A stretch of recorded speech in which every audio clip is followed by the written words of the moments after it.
Who are you? What is Geeks of Glory? What is a streaming network? Why should I even care? Geeks of Glory is a group of individual content creators, influencers, geeks, and nerds who have come together for one purpose. To share our love for all things geeky. Why? Because 2020 is our year. Being a geek or a nerd used to be a bad thing. But today, more and more people are willing to let their inner geek show. And we are doing this for them. It is time we had our own television stations. Our own bars and nightclubs. Our own places to hang out with like-minded individuals without worrying what other people might think. But what is a streaming network? Well, as content creators, we're doing what we do best. Creating content. We are using Twitch to bring you the geeky television channel we think you deserve. We want to be, for all things geeky, what ESPN is for sports. What Food Network is for cooking. And what Cartoon Network is for... cartoons? And we will not stop until we have built an empire to take over the galaxy. Dude, not on camera. We talked about this. Right. Sorry. On our channel, you will find multiple hosts. In a variety of shows. Celebrating everything geeky. To do this, though, we need you. We need you to follow, To like. Subscribe. to comment, Watch. Share. Chat. and raid. As a host. As an editor. As a moderator. As a loyal member of our empire, I mean community. So come join us at geeksofglory.com and become one of us. I am Rillian. I am Arini. I'm Epitaph. I am Pemmel. I am Temeraire.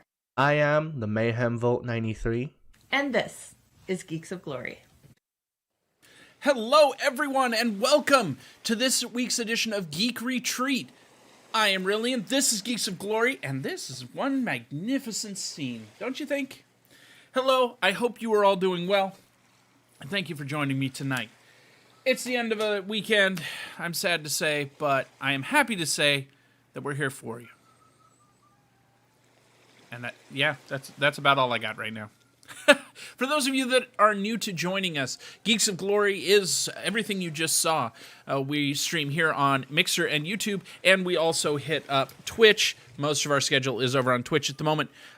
Feel free to join our Discord and follow us on Twitter, Instagram, and all those wonderful places so that you can find out what's coming up. Hey, thanks, Mayhem. You're looking good, too. We got new lighting. Literally just got it today. I'm trying it out to see how well it's going to work in this situation, and I think it's doing fairly well. So you guys let me know what you think. All right. It's been a long week, a long weekend, but we're ready for this. We can do it. How are you guys doing? Seriously. Fill me in. What's going on? In the meantime, while I'm waiting for that, I'm going to go ahead and start reading out the news, because we've got all kinds of fun stuff to get to tonight with our guest, and we got some news to get through, too. So, let's start with the Civ competitor, Humankind, is going to be coming to Steam here soon. I don't believe I have a launch date listed here yet, but they did talk about some of the things they're putting into the game. For one, they are building terrain models in such a way that each continent will be divided up into individual territories, and those territories will have their own biomes, so making a little bit more of a regional type biome zoning, unlike which Civ can kind of miss sometimes. These biomes will also be influenced by where they lie on the actual planet. Closer to the poles, obviously, it'll be colder, and you'll get the more tropical and hotter areas closer to the equator, the planet you happen to be on, making it seem fairly hyper-realistic in some ways. The company's saying that's not what they're going for, but, well, it sounds like what you're going for, so I guess we'll have to see what happens when it comes out. It also affects what types of crops you can grow there. The fact of you having the high ground or the low ground will affect your scouting and your military tactics. So Yeah, it seems like you're going for a little bit more realistic than Civ is doing, but I guess we'll see. Brain dead, but good. Well, sorry to hear about the brain dead, Mayhem, but glad to hear you're doing good. JKF with good evening, Rillian. Doing all right. Looking forward to next week. PAX. That is one thing I forgot to mention, guys. So I guess I should go through some announcements. First off, let's just give a shout out to tomorrow. We've got Mayhem Vote coming in with Mayhem Mondays. It's his normal stream for us here on Geeks of Glory. You can find it on our Twitch channel, twitch.tv/Geeks of Glory. He will be starting at 4 p.m. Eastern Standard Time. And hi, Tron. Good to have you here. Glad to have you. Welcome, welcome. We do all kinds of crazy things around here. It's not always just Lay's and Hawaii shirts. No, that's right. Mayhem is a little bit delayed tomorrow. I think you said an hour or an hour and a half, something like that. He will be delayed a little bit because of family commitments, but he will be on, and he'll be playing games with you guys. Unless I got that completely messed up, Mayhem. Either way, pay attention to our Twitter and our Discord, and you can find the newest updates there. Also, announcement for Arini and I. We did say we were going to be away at PAX this next week. However, those plans have had to be canceled, and I've still got the goal up, so let's get rid of that. Due to not reaching funding for it and not being able to find a babysitter at this point, we are having to cancel our PAX plans. However, that does mean we will be around here to help you guys out by giving you shows and all that fun stuff. We will also be spending the money that you guys did help us raise on new equipment, like the lighting. Once we realized we weren't going to be able to make it, we did order some new lighting, and we've got some plans to get some other stuff as well here soon. So, unfortunately, JKF, yeah, not as excited this week as I would hope, but yeah, oh no, Luxie, it's true, but it happens. You know what? We're just going to save up and get the stuff we need for equipment around here and start trying to get studio space so we can bring you guys better and more content. We're 7 days a week now. Imagine what happens when we can give you more. But we're going to be saving up for that, giving you more and better. So, yeah, look forward to increasing quality of streams as we manage to do so.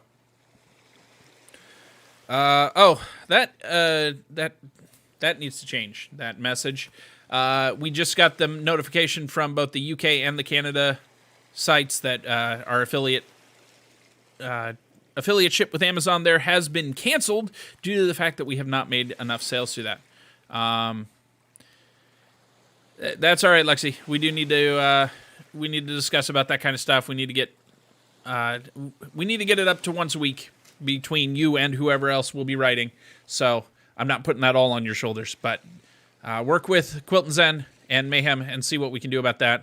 Come up with a plan. I've tasked Quilt and Zen with heading that up. But it's the way of life sometimes. Hopefully things turn around. I agree, JKF. That would be great.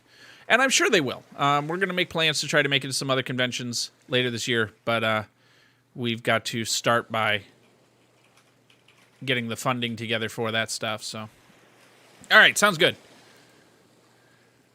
So, moving on with more news. We've got news out of Rainbow Six Siege, the Tom Clancy. TwitchCon? That'd be fun. We'll have to see where we're at by that. What now? What? Huh? Oh, just saying you, Luxie, Mayhem working together to get articles out more often. My sleep schedule has been off due to work, so yeah, I'm working on it. That's fine. Yes, we're talking about you, Quilton Zen. All good things. All good things. Okay, so news out of the Rainbow Six Siege camp. After years of being a meme, Tachanka is getting a rework. So I didn't know that Tachanka was one of the worst characters in Rainbow Six Siege. I actually kind of enjoyed playing him sometimes because I'd just camp out in a corner and blast away with his machine gun. But it turns out he's getting a rework, including that machine gun that he's famous for, hey, it's no longer mounted. It's not his unique item that he gets to set out on a tripod and just stay stationary. It's now a breach weapon. He can use it to pierce through walls and run around with it. It does look kind of ridiculous, the size of it, from some of the videos I'm seeing, but otherwise, it looks like it's gonna be fun. That, and now, instead, his special weapon, his gadget, is his new grenade launcher, which is a fire grenade launcher. He uses it to shoot grenades out into strategic points and start them on fire. These grenades will bounce around a little bit, so you can use them to get around corners and start things on fire. And if you learn the angles, according to them, and use your ammunition wisely, you can actually block off strategic areas for a good long while, quite a bit. Or for quite a bit of the match. So, I guess we're going to be seeing Tachanka possibly being a tide changer here. We will see what happens. Maybe even on our stream at some point. Just got to get Fallen Grace to start streaming with us, right? All right, I've contacted them about friends on Discord. Hashtag crack the whip. That's what she said. Mm-hmm. Yeah. Luxia Mayhem, if you accept her friend request, it gets a lot easier for her to send out a group message. Actually, it becomes possible. But yeah, so that's the news out of there. Valve, news out of their corner. Apparently, there has been a shortage in Valve's Index, their 3D headsets, or the virtual reality headsets that Valve puts out. However, they have promised that they will be back in stock before the launch of Half-Life Alyx. Sorry, guys, English is hard for me tonight for some reason. However, there will be far fewer units shipped out than expected. They are saying that this is all coming down to the coronavirus outbreaks and their effect on manufacturing at this time.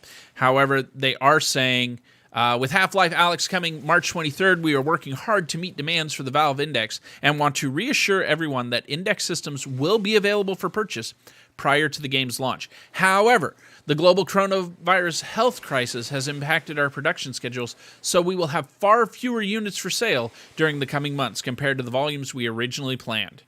So a little bit confusing whether they're going to be able to meet orders or not, but from the way they're putting it, it sounds like probably not. So don't expect it to show up in time for you. Oh, they did? You're the derp? Well, okay. I wasn't going to say anything. New game that I'm just hearing about. From reading through this article, I'm actually kind of interested in it now. Mountain Blade 2 is about to come into early access at the end of March. This game is apparently made by Tail Worlds. English is hard.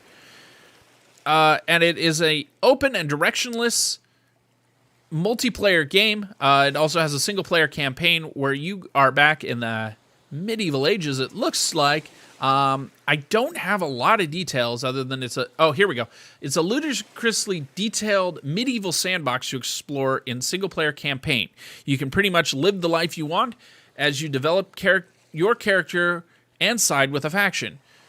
Getting rich by battling bandits, settle down and start a family, or recreate a huge army in order to attack and overtake castles. They also have a multiplayer edition, which you go and battle your friends. Though they said, the review I was reading about it says the combat system may be a little bit clunky to get to learn. So we'll have to see. That may be one you actually see on our streams eventually, because it kind of sounds like it could be a fun concept, but we'll see what it comes down to. Next up, everybody's big question on the PlayStation 5. What's it going to cost us?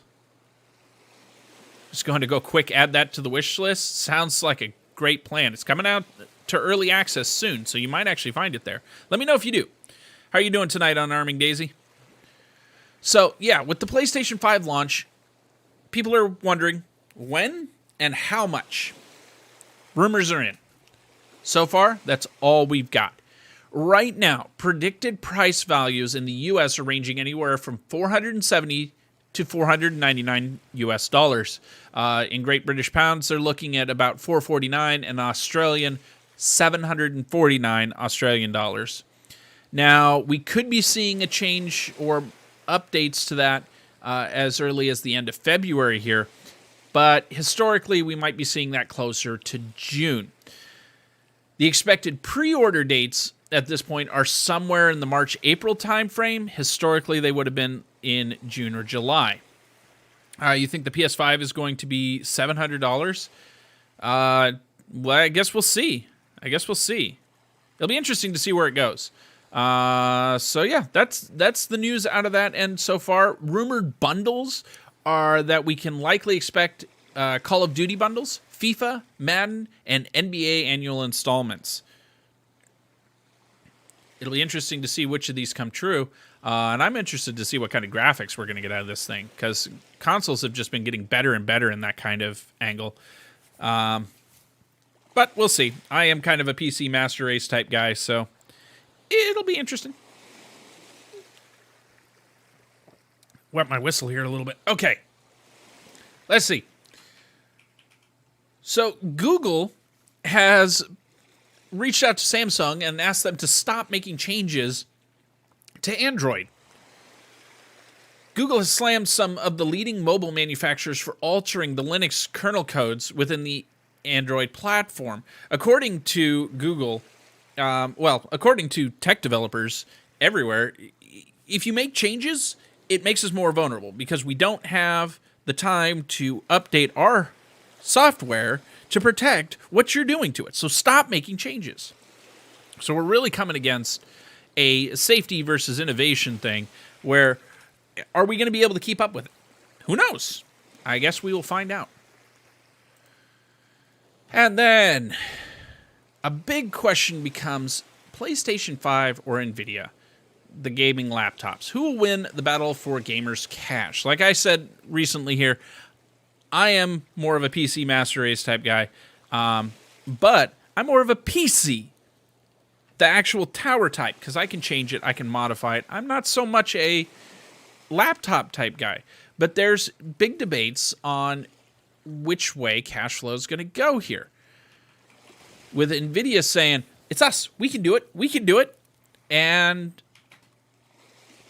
Sony's saying, nah, we got it. I guess there's only one way to find out. Who will win these tech wars? And honestly, what is your guys' opinion on this? Console or PC? Who do you think is going to win out here in the end? Or is there always going to be a market for both of them? Obviously, if done right, because if one side fudges this, you're going to lose that. It's just going to go. Either way, let us see. What makes a console a console? Well, isn't that an obvious thing? There's always going to be a market. I guess I could see that. All right, guys. News went a lot faster than I expected tonight, but both have their places, but the PC will always be ahead in the tech race. PC, I think, because you can upgrade. Yeah, that's kind of my reason for sticking with PC, and it's why I came off of doing the laptops, because you can upgrade them a lot easier.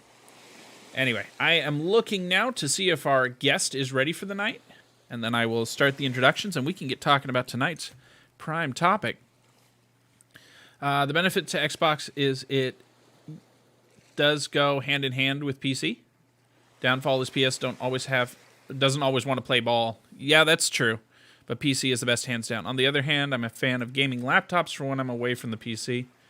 But it's more money for PC than consoles. It can be. You can make PCs that will do some of the stuff that consoles can cheaper if you know when and where to buy parts, and especially if you pick them up secondhand. But either way, I do see that my guest is ready for tonight, so we will get started over here.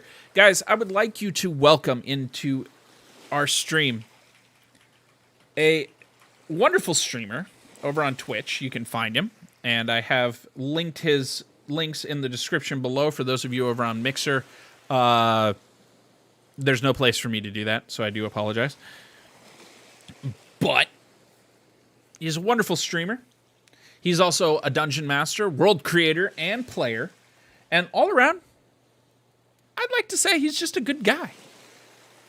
Please, welcome to the Geek Retreat, PapaZaph. Hey there. Hello. How are you? I'm good. How are you? I'm doing great. I got a drink in my hand. Nice sunny beach. So do I. Well, welcome and thanks for joining me tonight. Thanks for having me. I appreciate you having me over. I know there was some miscommunication about the first time, which wasn't actually the first. Never. Yeah. Doesn't matter. Doesn't matter. Sorry about that. Hey, it's all right. It worked out in the end. Yeah, that's true. I mean, how do you like the setting here? You can't beat this kind of setting. I mean, I'm more of a forest than a beach kind of guy, but I'll take it. I'll take it. I'll remember that for next time. I didn't pay to get here, so You know, yeah. It's the magic of green screens. Oh, shh. Wait, don't spoil. When I got a green screen, it changed my life. Yeah, It changed my life. yeah. I can't always get the best lighting on it, so that becomes an issue. But either way, It took me a while, and I don't know what your setup is, but what I have two lights, and one is facing me directly, and one is actually hitting the green screen instead of myself, and that takes away all kind of issues with any changes. there you go. Yeah, it works out beautifully. There you go. All right, so let's start off with tell us about you. What are you up to right now over with your own stream, things like that. Tell us about PapaZaph. Well, I mean, like 2 to 3 weeks, I'll have been streaming for 3 years. Okay. So there's a thing. Well, congratulations. Thank you. And currently, we're running a persistent campaign, which you roughly alluded to. We're using a I shouldn't say heavily modified, but a fairly modified version of 5e. A lot of house rules that I've come up with in a setting that I'm homebrewing while playing in it, which was a dumb idea, but doing it anyway. And You're a DM and a player in the game? No, I'm building the world while we're playing in it. Oh, okay. Yeah, so I've fleshed out a decent amount, and then as they make choices, whatever they do for the story, and it takes them somewhere, in between sessions, I'm creating that area. So that'll be interesting. I'm doing the same thing for Glory Roll right now. Oh, you know the pain. Oh yeah. You know the pain. Yeah. It's fantastic. Yeah. We're doing that on Saturdays as the guys, as all the players can, when we work out schedules, we plan the date as fast as possible. So if we're not doing D&D on a Saturday, Wednesday, Thursday, Friday, either playing an RPG of some sort, or I'll be painting minis or building physical, like IRL D&D terrain. Oh, cool. So, yeah. Cool. So you mentioned some of the things that you stream there. What else do you stream? Is it just the? I mean, Go ahead. yeah. When it comes to games, that's probably going to be the most variety. I just recently finished most of the content for Stone Shard, really hardcore RPG. It's in early access on Steam. I don't know if it's on Epic. I don't think it is. I think it's just on Steam, and it's a lot of fun, but it's really, really unforgiving. Very unforgiving. I have a couple other games I want to try to either finish or actually get into or anything like that. I know in a couple weeks, Path of Exile has a new league, so I'm likely going to get sucked into doing that. Oh, there you go. Yeah, is what it is. Yeah, I kind of had But to give up. If it's an RPG, I'm probably going to play it. Fair enough. Yeah. I had to kind of give up the RPGs because otherwise I get sucked so far into those, especially the MMO RPGs. I have a blast doing that, but it takes so much time. They can just suck you in all your free time. You're just thinking about, when can I get on and do the next dungeon? When can I get on, get the people together and do a raid? Any of that stuff, that's where you focus at. Well, what didn't help I'm there? currently not playing any, but I keep my eye out on Pantheon, if you know what it is. I'm not familiar with that. So if you know who Brad McQuaid is, RIP, he recently passed, but he had started the company that is making Pantheon Rise of the Fallen, I think is the full title, if I'm not mistaken. And it harkens back to a very old school style of MMO, and he was the original creator of EverQuest. Oh, However, okay. this is not like a a spiritual successor to the EverQuest series. It is very much its own thing. But if Fair you enough. like you need to cooperate with other players in that game. So if that's something that has you very interested in a very dynamic world and robust, I would recommend checking it out. Unless you don't want to get sucked into another MMO, then which Yeah, the last one I got sorry, sucked I mentioned into. it. The last one I got sucked into was Elder Scrolls Online, and Irini and I were running a guild in there for 3 years. Wow. Yeah. Yeah, like you said, pretty much every minute of our time. Yeah. I mean, that is a thriving game, though. It is. It's a very thriving game. You don't really have to worry about, and again, that's one that you can easily pick up and come back to. Yeah. To be honest, and I've done that a couple times. Like an expansion will come out and be like, I'm not that interested in that one, and so I'm like not playing. And then they released Morrowind, and I was down. Somerset, I was like, nah. Yeah. So yeah, I know how it goes. Yeah, well, where we were leading the guild too, I think the burnout more came from that, just the whole effort of trying to keep that together. And then we had our middle geekling, and that kind of stripped all of our time. So Kids will do that. yeah, they will. I don't have any. So there you go. I don't know what that feels helps. like. But everyone else I know that has, all of a sudden they have no free time. Yeah, it takes a lot. And we just had another one, and I was worried that Geeks was going to suffer from that. And I'm like, "Ugh," but we managed to pull through fairly well. I mean, obviously a few weeks there that we had to step back, but Of course, yeah. I mean, and no one's going to fault you for that. And anyone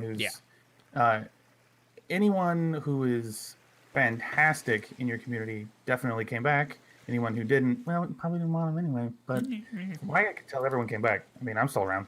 there you go. Okay, so normally I go on to ask people that come on here next to explain their screen name, but I'm going to start with a different question here for you. Well, if you want that question, super easy to answer. Well, we'll get to that one, but first I Okay. got to ask, PapaZaph, Nah, can I call you Daddy? no. That partly answers the name question. Oh, okay. Yeah. Go ahead, go for it. Where'd you come up with PapaZaph? So originally it was just Zafrel, and I stripped that from a D&D character, kind of staying on brand there, I guess. Yeah, there you go. And I used it for a long time, and I told, and I even have a command in my chat. You type in !dad, it says I'm not your dad. Because I don't like being called dad. It's just kind of weird to me, but like I get the sentiment, and like there's a streamer that when I'm in their chat, I'll say it as like a joke, of course, but I don't really like. I'm like, not for me. And a longtime viewer of mine, his name is Cletus64. He was like, fine, I'm calling you Papa then. And I was like, all right. And so he just made it a channel meme, and I was like, I'm gonna embrace it. I'm just going to embrace it. So I changed my name, and then I was asked by Twitch to be on the front page for the affiliate program birthday, and I hadn't changed any of my channel graphics. So I had to essentially bribe my artist to change all my stuff like overnight. I paid a lot to make it happen. Probably. I'm like, my name's not right. I need to get it changed. Like I'm gonna be on the front page. So that was a fun experience. That's awesome. Then it's just stuck. Like I've never changed it. The one problem is on Mixer, someone has the name PapaZaph, and they won't give it up. And I can't get it from them because I'm not verified on Twitter. I'm not a Twitch partner, and I don't have 50,000 subs on YouTube or whatever it takes to force someone to give you their name. I have no idea. But I respect Mixer for doing so. I'm stuck with whatever the weird username they gave me is. So. Well, if you say something in chat, then everybody will see it. But yeah, I didn't. I already know you have had... said something in chat. That's the fun thing. Oh, you have. Well, I was always setting It's up. the I'm sorry. whatever the heck Daisy one. That's me. Oh, that's you. Okay, Yeah. fair enough. Oh, okay, I see what you mean. Like It's unalarming Daisy or something stupid. I'm like, come on. Yeah, I've seen some of the ones when you initially set up an Xbox account. Yeah. Should change it to like to something unicorn or whatever. Just Yeah, like there you go. Completely weird. Alarming Walrus 562 or something like that. Yeah. It's like what? Alarming Walrus 69420XX. There you go. Yeah. Nailed it. Perfect. I should just change my name to that. There you go. Everybody will know Instantly exactly who it department is. will be Great. I just stabbed myself with a pen. Ow. I should not be No. allowed pointy objects. I mean, it's better than stepping on a D4. I'll say that. Yeah. Yeah. Speaking of, let's get into RPGs. Heck yeah. So big picture here. We'll get into more details as we go along. But big picture.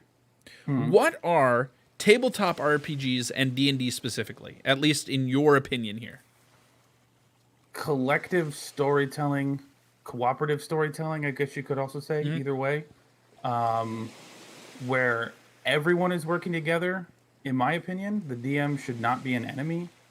But it's just to get together, escape, but to do it in person. It's so different than doing it through a microphone or on a video game. It's getting together, collectively telling a story. Everyone's in the driver's seat, in my opinion, when it comes to D&D. It's important not to tell the players no if you want to make it that way too. Yeah. Yeah. It It doesn't have to be like I use D&D kind of as a general term, but any tabletop RPG, it's all the same. It started with D&D, but yeah. I think the most popular one probably is D&D, or at least the one that is most widely known. I can't say that it's the Especially most now. widely played necessarily, because I haven't looked into those numbers, but just asking people what is D&D versus like what is Pathfinder. right. Which is- some people would know Pathfinder, but if you say Dungeons and Dragons, people know what that is. People who don't play know what it is. Yeah. So That's my it's point. definitely most widely known. As far as most widely played, it might be Thank You Geeks and Sundry, I Yeah. think. I think. Yeah, it might be. It might not have been for a while, but it probably is now. Oh, probably now. For those that don't know what he's referring to, Geek and Sundry started Critical Role, which has since branched off and become its own company. Oh, yeah. Yeah, it's massive. And it's actually thanks to both them and Acquisitions Incorporated that I finally got up the guts to build my own world like we're doing and start off on the Glory That's Roll cool. adventure. That's So, cool. Yeah, I got to actually meet the C team last year at PAX East, so Sweet. just briefly. Got some signatures on a shirt, which actually might be over here on the shelf. Might be. I don't know. I'm not seeing. Take it out. And it probably wouldn't show up because of the green screen right now. Anyway, it's kind of this Oh. teal Green shirt color. I'm lucky. This is a dark enough green hat where it doesn't get keyed out. Thank you. Yeah. Well, after the birthday stream we did here a little bit ago to celebrate my birthday, I've got this Snorlax onesie here, and I was debating on wearing this with the Hawaiian shirt over top of it, but I'm like, oh, green. That's not going to work so well. And it looks like it's trying to key it out. a Yeah, little it bit. was trying. But, we'll see. But anyway, so looking back at tabletop RPGs, we kind of mentioned what you do, which is the cooperative storytelling. right. But what are you doing there? Because you mentioned that we're telling a story. How are you going about doing that? If that's like not in the too vague a DM's question. seat? Like if as the DM, how do I make that happen? Is that I kind of guess what you're asking? I guess my point is, if you were describing this to somebody that's never played a tabletop RPG before, what is it that you would describe to them that they should expect when they're coming to their first session? I would tell them to expect nothing because you're not going to know. Like every single group's going to be different. So if someone's like, "Hey, I want to play D&D, what should I do?" I would say, like, go to the Dungeons and Dragons website, find a store that has a group that meets up, show up, and just ask if you can join. People will give you dice. People will give you a piece of paper or a character sheet and a pencil. Like, expect nothing. Just show up, and they will hold your hand through the experience. If they don't, they're not the people you want to play with. Yeah. Is usually how I describe it. And if someone's like, "What is D&D? Like, what even is it?" I usually say, imagine being in Lord of the Rings, except you get to decide what Legolas or Gandalf gets to do. Rather than just spectating and watching, you get to make the decisions. Yeah. You decide what they say. You decide who and where and what. And most people go, "Oh, okay." Yeah. They get it. Fair And enough. if they go, "I still don't know what you mean," I go, "Did you not watch Lord of the Rings?" I'm confused. I'm confused why you're confused. Can you fill me in here? Okay, so let's picture then going along the same lines of describe to somebody that's not familiar with it. Say we've got somebody in chat here that's got him and his 4 friends sitting around watching the stream today, and they're like, okay, this sounds really interesting. We want to do it. What do we need to get started tonight? You need, if you want to do it tonight, you need player's handbook, a monster manual. Screw the DMG, it's worthless. I said it. I hate them. Oh, it's useless. You don't need it. Make your own magic items. It doesn't matter. You need player's handbook. You need a DMG. You need however many sheets of paper you have that are going to be people playing. And you really only need like 2 sets of dice. The DM needs one. The rest of the players can share one. Make it as cheap as possible. You don't need minis. You don't need a battle mat. You can do it all in your head. It's what they did back in 1974. It's what we do on Glory Roll, too. Yeah. You don't need it. They're fun. Don't get me wrong. I love tactical tabletop with 3D terrain. I make it for a reason.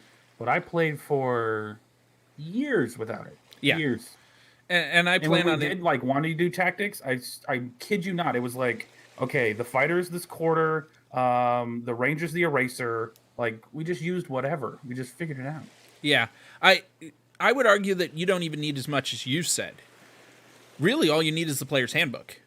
Some scratch paper would be great, but okay, not necessary. Well, and character sheets.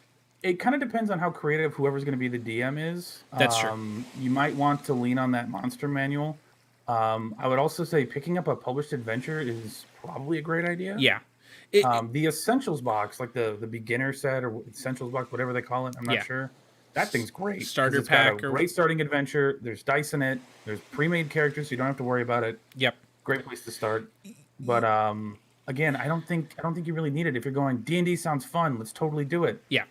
You understand what you're getting into. You only need the $2. Yeah. I'd say minimum to play a game, you need 3 or 4 people, including the dungeon master, a player's handbook, and a set of dice would get you going. But ideally, get a little bit more. That starter kit, that's actually, I started with that with 4th edition when I DM'd my first game. It was only the second time I'd ever played Dungeons and Dragons, but I became the DM my second game. When you really want to play, you really, really, really want to play, and no one's stepping up to the DM seat, someone's got to grab it. Just do it. Yep, that's kind of what it came up to. Do it. And it's not that hard. All you're doing is narrating, telling everyone what's going on around them. They make choices, and you then give them the outcomes of those choices. Yep. Being the DM is a lot of prep work. Oh, yeah.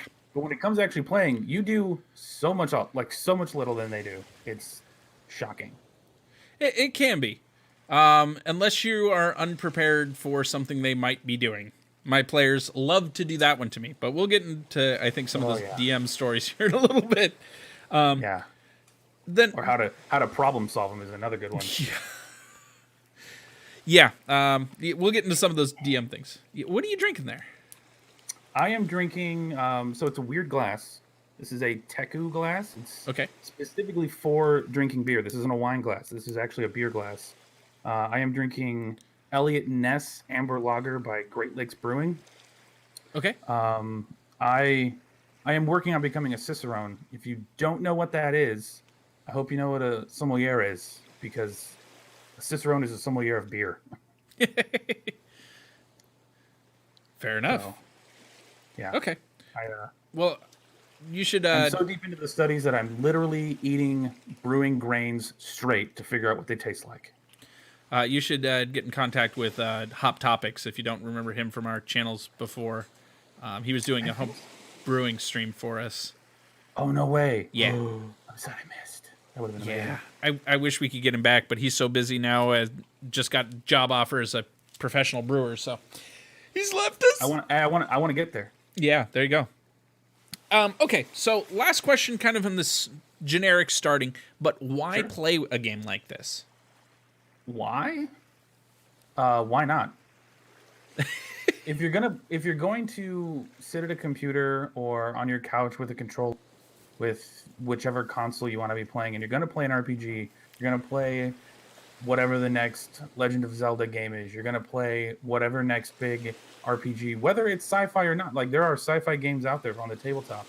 Yeah. If you're going to play it and you've got friends who also play it, you could tell your own story and meet up and, you know, eat great, like, ridiculous amounts of food if you want. You can do that. I mean, there's all kinds of great things that can happen together, and then you get to do it together. You get to shape the story together rather than go on the linear story that the game has for you. Of course, some games aren't linear, but you know what I mean. You can do it together and shape the world and shape your own and do your own things and laugh and have a great time and stress out when it's a really, really crazy fight and you're like, we could die here like any moment, and then feel the success together of beating the boss.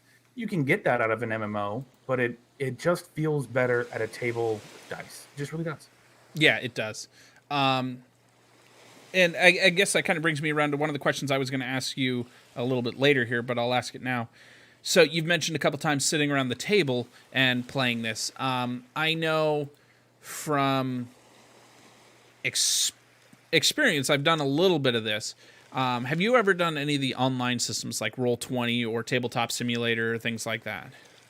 That we use something similar on Saturdays, and for the group that I run on stream, because I'm not cool like you guys and can do it IRL and have an awesome setup. I'm not cool enough yet. Hopefully. And it has nothing to do with soon. being cool. It's just bribing enough people to be there. Yeah, I'm not there yet. But I use a system actually called Epic Table. Okay. Which I like the end user license on theirs a lot better because I paid once for the software, and then anyone else can download the free version. And as long as I'm logged in, anyone can be the DM. Okay. I just hand it off to them. I just give them rights to it. They become the DM, and they have full access to use all the software. And Epic Table is system neutral. So whatever you want to run Pathfinder, you want to run D&D, you want to run Savage Worlds, you want to run Starfinder, Call of Cthulhu, you can do anything you want because it's all there. The world is your oyster in that software. It's fantastic. It's inexpensive. You buy once, and then as they call it the kitchen table license. You bought the table. Why should you have to charge more to have people use it? Yeah. That's silly. As long as you're home, people can come over. Yeah, and the same thing kind of with the Roll20 system that I've used. I used it for a little while there. If you're the Dungeon Master, you can buy all the resources and stuff, and then they can use it for free. It's all web-based, too, so you don't have to download anything. And they've got enough different systems that you can plug into it that you could play Dungeons & Dragons, any edition. You can play Pathfinder. You can play Vampire the Masquerade, whatever else. You can also buy, and this was one that I found kind of neat. You can buy the campaigns, and they will already have all the maps set up for you, all the monsters set up there with stat sheets attached to them, already populated through, and I'm like, that's cool. Yeah, it does a lot of that kind of troubleshooting stuff for you. A lot of the bookkeeping, which is really great. Epic Table does allow you to import your own maps. I make my own maps. Yeah. Usually, I've Generally used some. here too. I've used some to import, but I use a software on Steam called Dungeon Painter Studio, and I just make my own, and it works out great. But yeah, there's a lot to be said for the different software options out there, Fantasy Grounds and Roll20. Yeah. That have a lot of programming behind them to handle those kind of things. They're great, and I don't scoff at any of them.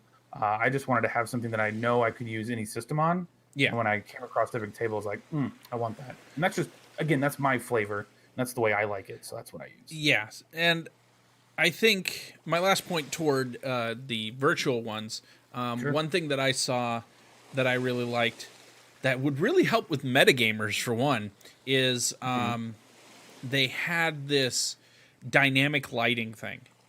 I love it. That you'd see only what your character could physically see. Now, setting it up looked like a pain in the butt, but after you'd done that... I know in Epic Table I can do a lot of that ahead of time. I don't know how all the other ones work because I've never DM'd with the other softwares, but I can set up all the little areas that when they step to a certain spot, I can say you can now see this and you can see this and all that kind of stuff. And it works out really great. In this last session, I kind of found out it's a lot nicer to just to kind of set up kind of the initial ones that I know when they first start out on whatever map we're going to be using tactically, and just kind of go from there. But yeah, it is so much nicer than having to, like, especially IRL where you have to get up and like draw the next part, or if you've got everything set up and they can see it and they just know, well, there's this big room over here, so clearly we definitely have to go over there. And then they have to you have to do the whole player knowledge versus character. It's a mess. Yep. It's a mess. That can be a pain there. But let's back up here a little bit and ask, how did you get started with D&D? Or tabletop RPGs, if it wasn't D&D for you. Cool. It was not originally Dungeons and Dragons specifically. It was a D20 system. Those that have played it or used it, it's a love-hate relationship with the system. D20 Modern. If there is anyone who knows it, they know what I'm talking about, where it's good for some things and it's a dumpster fire for others. It was they basically took D&D 3.5 and tried to strip all the fantasy out of it and make it like real life. It was not good. It was not good, but I played 4 or 5 sessions of that with a DM that I had for many years after that. And we were like, I want to say we were like in the FBI. I don't quite remember everything going on. I was too busy trying to learn the rules and make sure I wasn't doing anything wrong or stupid, because I was really self-conscious then, and it was based on 3.5, so it's a super heavy rules thing. But that was my first experience with it. And after I have no idea why I kept playing, because it was such a bad experience. I don't know what kept me playing. Yeah. But I showed up every day. I got to say that my first experience wasn't the best one with it either. Really? Yeah, and I started with Dungeons and Dragons. I started right there. We actually started with 4th edition. That might tell you a little something there. We played the with monster manual's great. it was initial. Well, I guess I played 2 sessions of this campaign. I don't think we made it to a 3rd. Maybe I'm wrong on that. The first session was led, and I started this in college. It was actually led by our chemistry professor.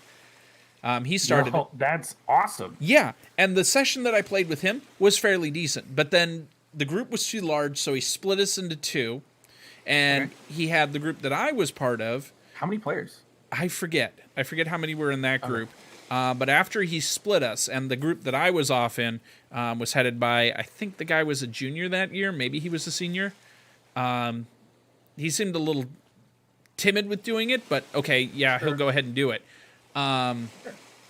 Yeah, I think there was 5 of us at that point left. A couple of us that have never played before, a couple are veterans, and yeah, we had far too many individuals as far as characters. No reason for us to be playing together. I'd purposely built my character as an individual, but I'd put a story hook on him that he had to work with the group, begrudgingly, but he would always work with the group. Huh. Okay. So weird. I purposely tied it in like that, but then we had this one veteran player that had to not only describe everything in gross detail, but he had to act it out as well. Where the rest of us were just, I'm going to attack. Right. He was he was way more. There's a great video by Matt Colville where he goes into detail about the different kinds of players, and like that's like I think he calls that character the actor, where they always describe everything they're going to be doing and the way they do it. They're a great player, but when the rest of the group isn't like that, Yeah, and that's where we came into some problems. I mean, yeah, there was the people that would enact smaller things or really big moments, but this guy, he had to go into the reason behind his attack and exactly how he was going to do it, and I'm like, dude, I don't need the whole lore on this. Let's move forward. Easy there, Tolkien. Yeah. Easy. Easy. So Thanks for the paragraph on your candle. We appreciate it. my character specifically was a shifter ranger. Okay. And he had a trait where he could not be knocked unconscious in combat. He was either alive or dead. That was it. Suffice it to say that we were in a combat that my guy wanted to finish. But the rest of the group decided, it's running, we're going to let it run away, and you're not going to chase it. So they got me into like a headlock and forced me not to be in combat. And so after we deemed it's no longer in combat, at this point, I fall unconscious because I'm like -5 hit points or something like that. The guy that is holding me fails his grapple check at this point as we're standing in waist-deep sewage. Uh-oh. My guy falls unconscious, face down into the water. We end session, and we end game, because we never met up again after that. I can see why. I can see why. I understand. Yeah. One blurb I want to make about D&D 4th edition. It gets a bad rap because of how it's usually played out, but there's a lot of great things that it gave D&D. The idea of minions, which are the same stat block as a normal monster, but they have 1 hit point. Just 1 hit point. So when you get characters who are like 8th, 9th level and they've fought orcs so many dang times, you can make it feel like orcs are trivial to them. And whatever else is in the room or in the dungeon or whatever is the big bad or the big problem. And orcs, they just slay with 1 hit. I love that concept. And they made big, huge boss-style monsters worth it. Yeah. Like, they had cool abilities, and their breath weapons recharged faster if they were a dragon. And, like, when you got within 10 feet of an ancient red dragon, you started taking heat damage. And there were a lot of cool things they did with that. Just about everything else from 4th edition we can throw out.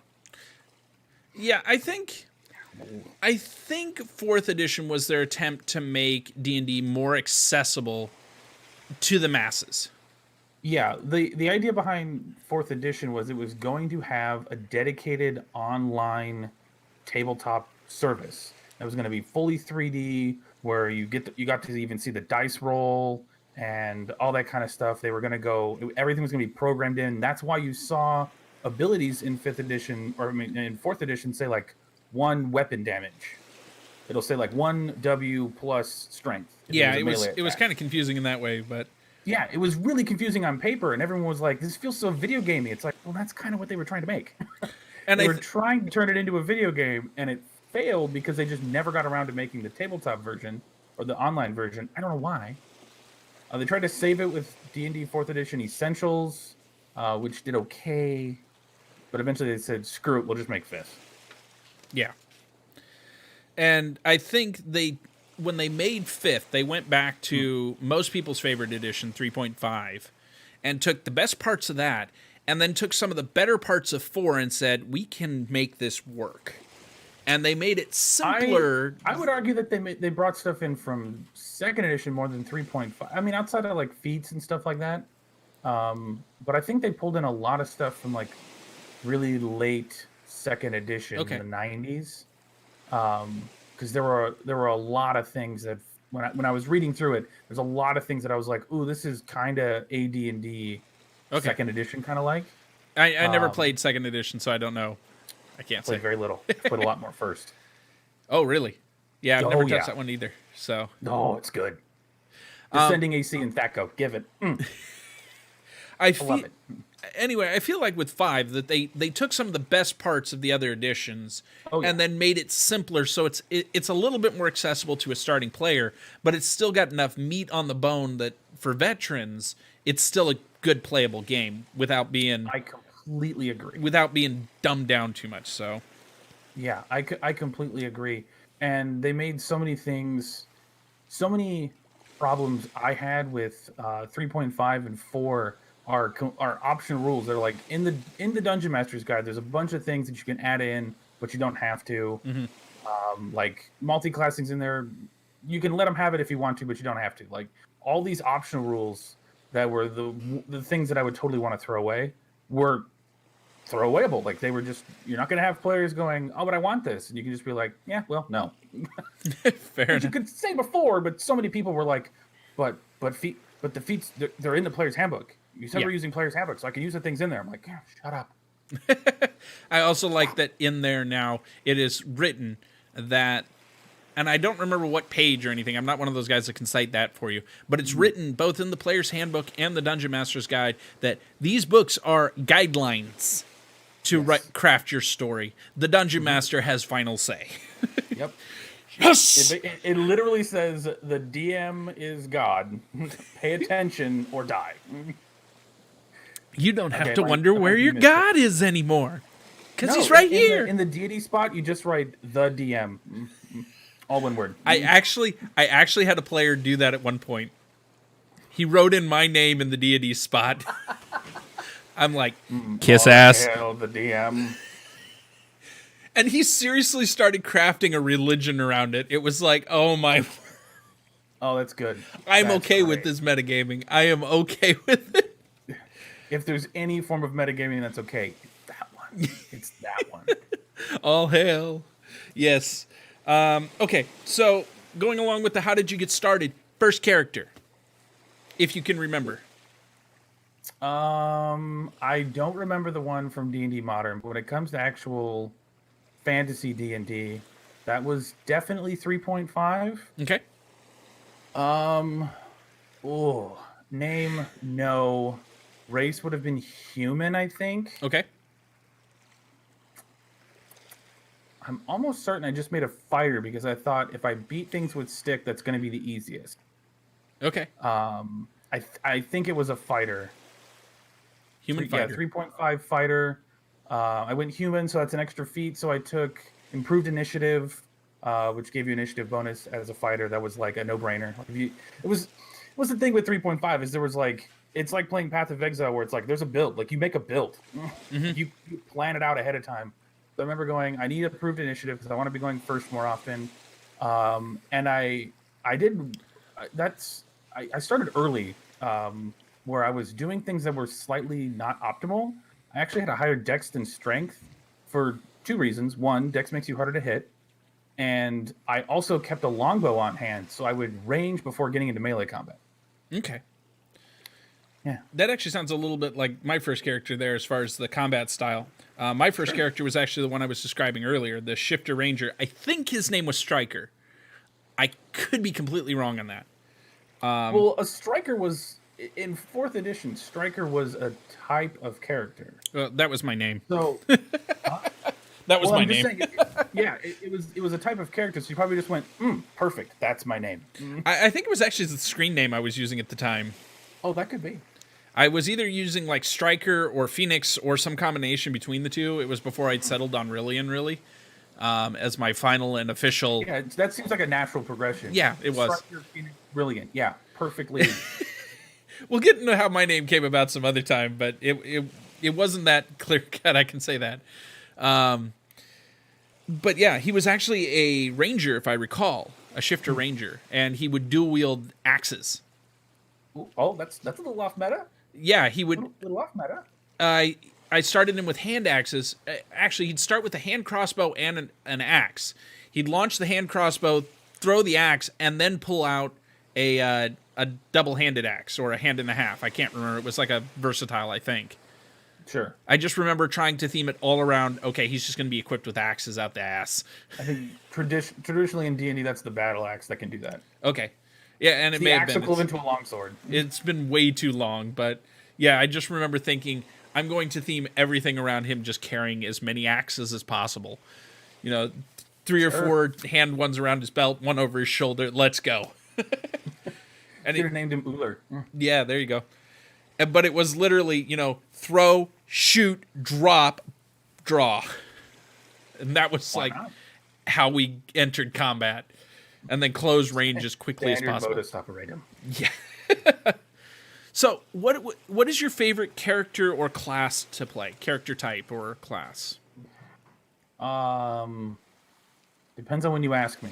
Okay. Had you asked me this question like a year ago, 2 years ago, I would have told you druid. And race, I've kind of always leaned either half elf or dwarf. Okay. Half elf only because of Tanis half elven from the Dragonland series. Okay. Once I read that, I really just loved the idea of half elves have a hard time loving anyone in most D&D lore because they live longer than humans and not as long as elves, so they like never fit in anywhere. Yeah. And I was just like, I like the misfit. Yes. And then I've always had an obsession with dwarves because of Warhammer. I played a dwarf army in Warhammer, like 4th or 5th edition, whatever edition of actual Warhammer Fantasy before they made Age of Sigmar. I loved the dwarves in that, and so I really enjoy playing dwarves. But recently, I started replaying a dwarf, and he's very much a fighter type. And I don't know why, but I'm just like I've kind of sunk into that spot of a dwarf. He's a fighter type. It's in a different system. I won't get into it, but yeah. Right now, dwarf fighter is kind of where I'm at. Okay, so that's your favorite character. Then you'd say is probably the one you're playing now. Or Like ever? No, but he's the only one I'm playing right now. okay. So what's your favorite character ever? Favorite one you've made? A half. This was in Pathfinder. Okay. It was a half elf. He started as a cleric. His title would have been like a death priest, basically, and he eventually defied his god's wishes. He worshipped the god that chose whether or not you went to heaven or hell. They had like there's a deity in Pathfinder that's like the in between. Yeah. Okay. And she like one of the players went down. I had the components and the ability to get one true resurrections, like basically a true resurrection spell off. And in the process of doing it, because it takes like 10 minutes, Yeah. she was like, "I know, I want him. He's mine. I have plans for him." And I was like, "But he's my friend. Like these are the only friends I have." Yeah. That was the character's backstory. The group is his only friends. She's like, "No, I want him." And I weighed. I spent like a good 20 minutes out, like as a human, playing my character, going, "What am I gonna do?" And the whole group was fine with it because they're like, "This is a big deal. His god's telling him to do something, and he might defy her." And I did. She stripped me of all my powers, made me blind, and then I became an oracle in Pathfinder, an oracle of bones. So I had blind sight, and I could put the souls back into undead. It was great. My whole party hated me then. Oh, fun. Yeah, they're like, "You're making sentient undead? What is wrong with you?" I was like, "Don't worry. It's fine. I'm just trying to piss her off more. Don't worry about it." Oh yeah, she hated me. She was sending like her like agents out to kill us, and it never worked because I could control undead. So it was just like, "Hey, I now have a vampire friend. Get him." Yeah. Like I always had a trick up my sleeve. The DM hated it. It was great. And this was back when the Oracle was in like in beta, so eventually I got to the point where I could do like power word kill at will. Oh wow. And he was like, "We really shouldn't let this happen." I was like, "Dude, you said I could do it, so Sorry. die." Yeah. I think It's dead. I think my favorite character that I've played is actually my most recent one. And I haven't gotten to play him in a while, and he hasn't been around for too long, but he's a wizard mystic cross class. Or no, it's not mystic. What is it called? It's the mind magic. I'm blanking on the name of it. It just came out. 5e? Yeah, it just came out in 5e finally. I was pulling it from D&D Beyond initially, or I don't know it. That Pre-built. sounds like an illusionist, but I'm sure that's not what they're calling it. no, I forget what it's called, but either way, he basically has all of his spells stacked around. He can fuck with your mind in no time flat. I've literally sat there in downtime. That sounds like the first edition spellcasting class called the Illusionist. They got to do like phantasms and stuff like that. So that sounds awesome. Yeah.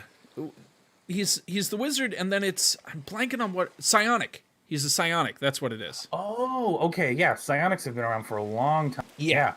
Well, they Yeah, just finally released it for super cool. 5th, balanced for Okay. 5th. So he took some of the abilities from that.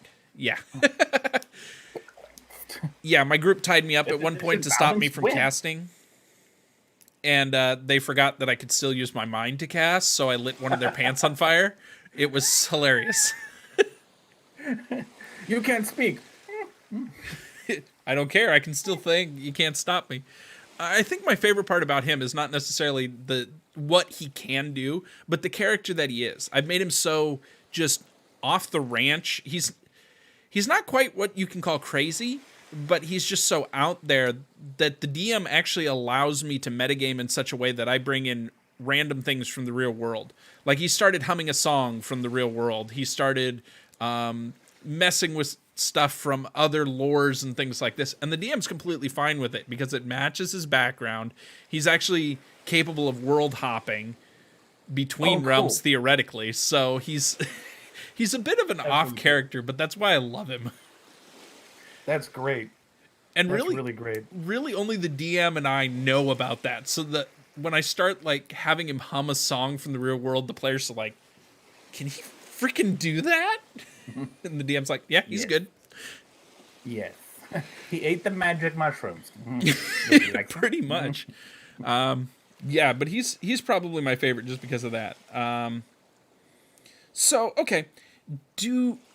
We talked about how you get started as a player. How did you get started as a DM? Fourth edition had just come out, and I loved everything about it on paper. Like, I mean, just came out. Like, I bought first print books, and I loved the whole idea of it. And all of my friends were more invested into 3.5, and I was kind of done with it because I didn't like how crunchy the system was. Yeah. For those that don't know, crunchy is anytime a game has rules that are super, super heavy, you're constantly going, okay, I get a +2 from this, but I have a minus from this. It was a but lot this of math. Gives me a plus. Yeah, once you start to doing that, I check out. And fourth edition really like simplified the game again. So I was totally in on it. So I bought all the books, bought a published adventure, and decided to run because I wanted to play it, but none of the other people wanted to run it. So there I was. The classic situation. I want to play, and nobody else is willing to run. Yep. Yeah, I think that kind of way I got started too was one of the guys that I played with in college was a friend of mine outside of that. And his brother, and one of their mutual friends all said, we want to play. And everybody's like, yeah, let's play. But when it came down to who's going to DM this thing, they're all kind of looking at each other going, well. And I'm like, I have the least amount of experience here. If you guys won't do it any other way, I'll DM it. But we're doing a pre-written campaign because I've never done this before. Yeah, it's the best way to start. Yep. Best way to start. Even if it's just a one-off module, still best way to start. I actually got some of them are written long enough you can get a few sessions on. Yeah, I actually got the starter set for 4th edition. So it had the campaign in there, and we started playing through that. Nice. It also I gave ran Keep on the Shadowfell. Okay. That was the module I ran, and it was a lot of fun. I don't even remember hardly any of the details, other than and now I'm blanking on it because I actually do remember the bad guy's name, but now I can't remember. But he was a really cool bad guy. Awesome. He was a really cool bad guy. It did the whole. You get to meet him before at level 1 where you can't do anything about it, and you powers the party but doesn't kill him because he's like, they're ants. So you get to kind of meet him and like foreshadow, like the DM gets to foreshadow them. I thought that was just a really cool thing, and I continue to use it. Yeah, that's awesome. It's really cool when you can bring things in from other campaigns too that you've played, especially when you've got players from that campaign that remember some of that stuff. That's a lot of fun. If you DM for the same people a lot, being able to tie in things that are a little inside joke is a lot of fun, especially when there's new people to the group, or you've DM'd for this one friend and other people have moved away, you can kind of tie things in that give that player like a yes, that's Yeah. There was this always fun. repeating character that I brought in from one of our campaigns that a few of my players recognized moving forward. It was actually a random encounter, accidental, just the campaign called for, if they are traveling, roll this dice to see if they run into an encounter. They managed to get an encounter with an owlbear at first level. Yeah. Yeah. Luckily, they were a group of, I think, like 5. Okay. So they were okay spaced for it, so long as they were smart about it. Okay, yeah, we'll put the owlbear in there. I'll just be kind with it. But they had. I'm never kind. I can't. Irini recalls her being a fighter. I recall her being something else. But either way, this one player managed to scare the thing away. It's fine. Managed to scare the owlbear with a spell or ability that made it run its entire speed away from them, taking its full turn to run, both action and movement. And for those of you that don't know, ability. Yeah, for those of you that don't know owlbears, their movement is like 60 feet, which is ridiculous to begin with. So when you hit 120 feet, I'm out of map. Oh yeah. This wasn't an online game, so we were playing on Roll20. At that point, it was clearly off my map, and I just stopped counting squares and went, it ran away. It's gone. Yeah. Combat's over. It's gone. I don't have any more space. And at that point, Irini and her character started cussing to high hell because, well, not that bad, but she got really frustrated because she'd thrown daggers at it. They'd stuck in it, and she just lost a couple daggers. That can't happen. So I started making this owlbear come back time and time again. Amazing. And every single time, that same player scared it away. And it'd get daggers stuck in it every single time. So its armor class actually started increasing too due to the numbers of daggers it had stuck in it. That's great. I finally had I brought up my monster manual. Owlbears full, like if they do full move, like that's all they're doing, 80 feet. 80 feet. Okay. So 80 double feet. that when it uses its action as well.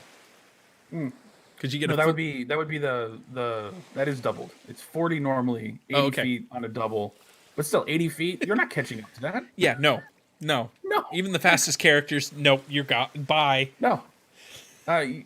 You'd have to have some crazy magic items to catch up to that guy. Yeah, and it was at night in the dark, so it's like, nope, you can't see it anymore. Yeah, dark vision. It vanished into the trees. Bye. Yep. I'm not playing this game. But they finally ended up cornering it at one point and dropping it in a dungeon. Finally finished it. They gained a couple levels since then, and they're like, yeah, okay, we did it. And then they went around the corner to do something, happened to path back by it, and it wasn't there. It was a figment of their imagination. But we killed it! It ended up showing in the next campaign that we did. With daggers stuck in it still. Of course. Now you have to name it or name an inn after it. There you go. The armored owlbear or something like that. Yeah. That, and because of this owlbear, actually one of our characters one of our characters ended up developing a fear of metal doors. Okay. That was fun. Yeah. I was in a first edition campaign with an incredible DM. There were 11 players. This dude adjudicated it. He's a god. I swear it. I have trouble with 5. Yeah. 7 is my absolute max if it's a one-shot. That's, 7 is a lot to handle. I can do 6 comfortably. 7 is pushing it. But we had 11. And our rogue, so in first edition, there's a lot of order. You always want to maintain a marching order. Know your procedure through dungeons. It's important for how the game is structured. So it's a flavor of game. But the rogue always had this thing. He would check for traps, check to see if it's locked, figure out which way it opened in or out, and then we would open. If it was locked, he would pick it and all that kind of stuff. Sometimes you failure to find traps or whatever. But we had this standard thing where he would literally just roll everything out. Like we'd come up to a door, he'd roll everything out and go, okay, so this is my find traps. This is my see if it's locked. Checking to see which way it opens. and the DM got kind of tired of it, so he turned a door into a mimic. Yep. So it changed our process quite a bit. Involved a 10-foot pole. The thief, because they're called thieves, not rogues. The thief forced the wizard to learn Magic Hand because he no longer wanted to open doors. It radically changed the rest of the campaign for like 2 years. It was great. Yep. Yeah, the next building that they went into, that group found it had all metal doors, so that character was freaking out the entire time. And afterwards, the player came up to me and it's like, "You did that on purpose, you son of a gun." And I'm like, partly, you're right. But you're also not right, because you are in a fortress. It makes sense for them to have reinforced doors. This is true. Okay, true. fine. We all know all you were doing was covering your butt. You were truly just trolling him. But Partly. yes. But he's the type of guy that likes the trolling too. He's actually the character that I've had to threaten to drop pianos on. He's like, "What? Are pianos world even has a thing?" pianos? You forget, I'm your god. I can do whatever I want. Look, you have any idea how many planes of existence there are? I'll make pianos a thing. Astral plane. I don't care where they're from. Yeah. So, you talked a little bit about how you've got a lot of homebrew stuff or house rules. Do you ever get into world creation? Well, yeah. Like I said, I'm currently creating the world, the campaign that's that I'm right. playing in. But I had never done it before. I'd always had this idea in mind of kind of a world I wanted to create. Yeah. And so currently I just have one area really fleshed out and access to easily meet dwarves. They could meet. So a weird thing I've done with my world is made hobgoblins a civilized race where players can be hobgoblins. And that is with using 5e. That was essentially to replace Dragonborn, because that's a very uniquely Forgotten Realms race. And I'm like, if I'm creating my own world, do I want to bring in something that is specifically made for Forgotten Realms? No, I really don't. Kind of the same thing with Tiefling. I'm touring whether or not I want them in or not. But so I've got hobgoblins, and hobgoblins are like a nomadic tribe, desert kind of tribal kind of people. And I threw dwarves on their head, elves on their head as well. Dwarves, I made a matriarchal society rather than patriarchal, so that it's not all it's all about the dwarf, like the big burly dwarven men with their huge braided beards. It's like they're run by a queen. Their deity is female. I was like, I really want to turn it on their head so that people have something weird to contend with. Yeah. And elves, I based them on like feudal Japan, because I was like, let's get away from this whole hippy dippy in the woods or high society elves. Let's just get like feudal and down to earth kind of people to make it happen. That's neat. Yeah, because like, why not? Why Yeah. not break the status quo? Okay. That's pretty neat. Yeah, I know for the world that I'm creating, I'm mixing a lot of things too. I hadn't thought to do that kind of stuff, but I know I've broken some of the... It's a pain in the ass. Don't do it. Yeah. I've tried to make it where this world's a little bit more mature, so it's had a lot more blending of the races, so you have a lot less of the hard division between here live the dwarves, here live the elves, here live the gnomes. It's the societies have started blending a little bit more. Here is city, you could find anything here.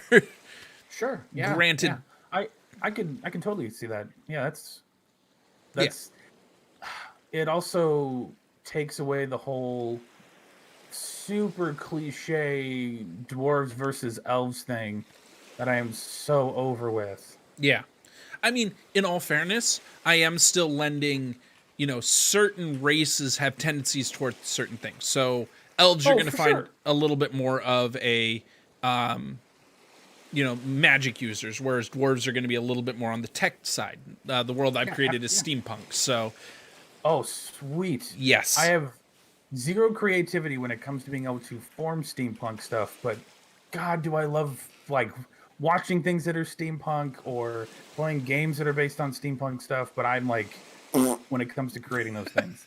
Yeah, it's Man, are they cool. proving an interesting challenge, and I am saying it's like early steampunk, so a lot of the stuff starting off here, at least, the characters are in very much like original D&D type gear. As they grow in level and stuff, and things grow in difficulty, they're going to find new stuff that's going to be much more steampunk. But right now, Wait till one of Sword your and players board. asks for a steampunk power armor suit. that may already be in the plans. Yes, you heard it here first. Everyone spoiled. I knew there'd probably be some Exclusive. spoilers tonight. Hey, it just encourages people to come and watch Glory Roll Exactly. Wednesdays. I had a great time You did? last time. Yeah, I was lurking while doing my my much larger homebrew project that I'm working on. Okay. Well, you guys got to I'm tell basically me. rewriting 5th edition, Oh, there you go. Oh, yeah, I remember seeing you do was that a little bit on stupid. stream. but I'm doing it. Hey, you come out the other end with your own game on it. We'll see you at PAX East next year when you're marketing your own stuff. No, stop. It's not. See, I'm a great promoter. I can do this kind of stuff all night. It's not. No, it's certainly not going to be a year. And like done and ready to be published or something. No. Sure it will. You'll do fine. Okay. So have you found it to be a thing? I've talked to a lot of DMs about this. Have you found it to be a thing that you cannot go back to be a player now as a DM?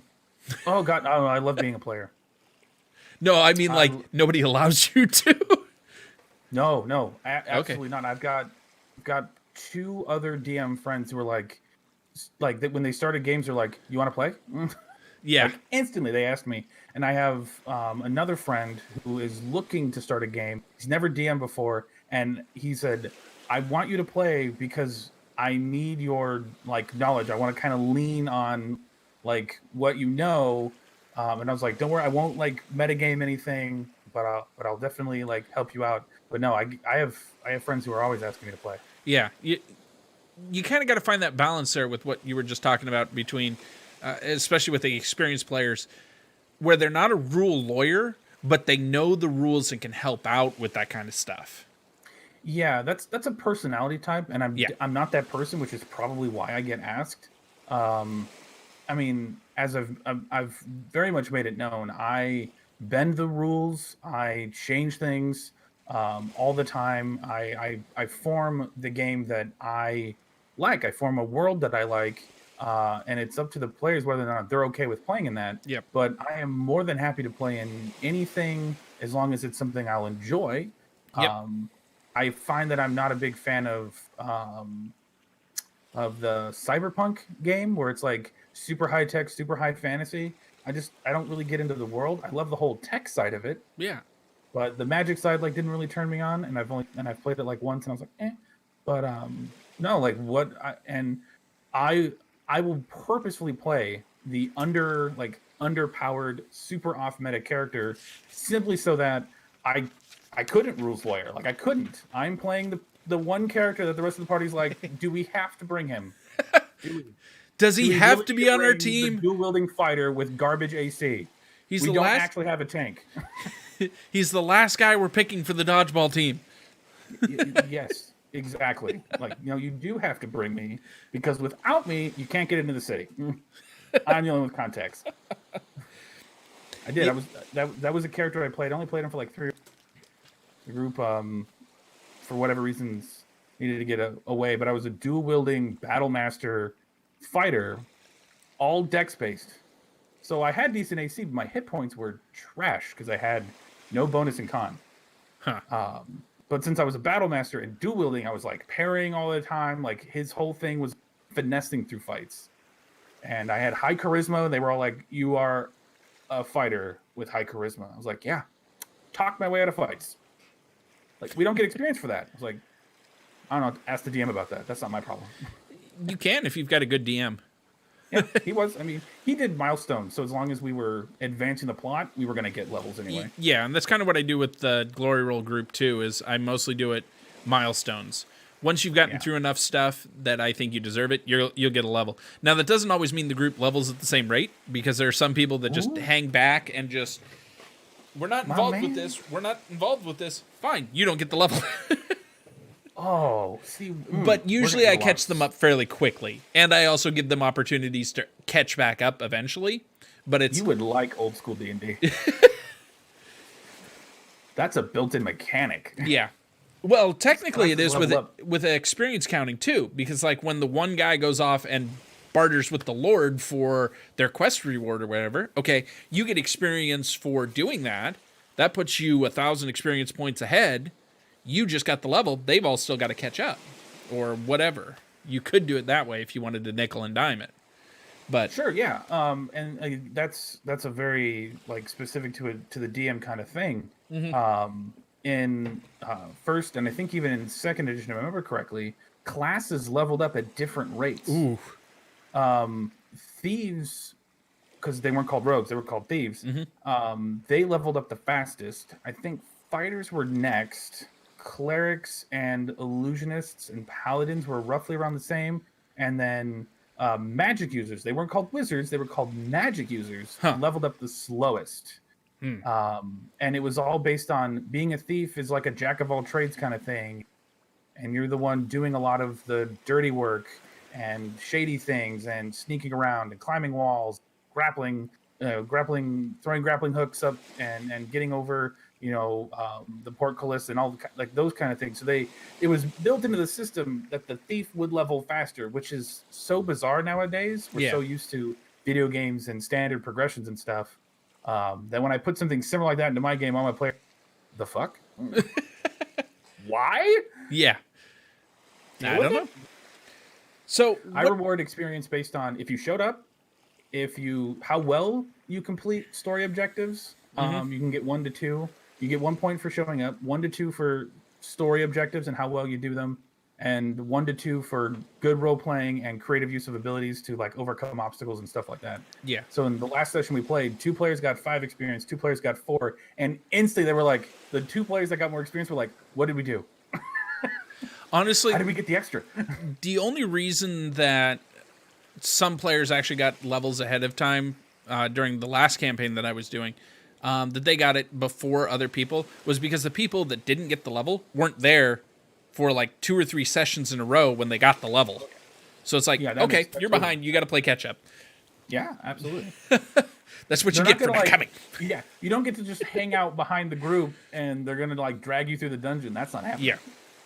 But I So try to you're keep the drunk at party. the inn or doing something. I try to keep a party fairly on a level because otherwise it makes planning really a pain. It can. In first edition, it could get really, really nuts, especially if you had a barbarian, because they would try to break magic items because they would get experience for snapping magic items in half. Oh boy. Yeah, it would make wizards, you magic users so angry because it's like, no, you cannot have my wand of fireball. No. Like, but there's 1,000 experience in that thing for me. Please. No. Buy your own. That kind of reminds me of the character I was talking about, my favorite one. We were playing Mines of Phandelver. And there's a character pretty early on, a boss named Glassstaff. And my character, as was kind of his thing, liked to wander away from the group. He wasn't doing it maliciously, he just got bored. So the group was kind of sitting down and resting, and he just decided, I'm going to go over here and do this. And just kind of sidestepped from the group. They didn't notice him leaving. He wasn't purposely stealthing away. He just kind of walked off. They're busy doing something. He's just like, doop, doop. Yep. He accidentally found his way into the boss's laboratory. Just before he opened the door, though, he's like, hey, I found his stash of stuff. Let's drink this invisibility potion. Swigged that, and then sent his familiar in through the door. And as the DM is describing this room and the rat that goes running across it, I'm going, kill the rat, kill the rat, kill the rat, kill the rat, kill the rat. Because there is no reason for that rat to be described in that detail unless it's important. So my fox familiar went in and killed the rat familiar that was scurrying across the floor. And I, still invisible, busted through that door, busted through the next one, and saw Glassstaff disappearing through his hidden door. Which just so happened to come out right near where my party was at. So they harassed him long enough for me to sprint through his area and get to where I knew he was heading, because I knew where his hidden stash had been, because that's where I'd just gotten the invisible potion from. I'm like, I bet he's going there. So I got ahead of him, and as I ran past, I yoinked his glass staff from him. So good. So I now have his staff still invisible because it wasn't technically an attack.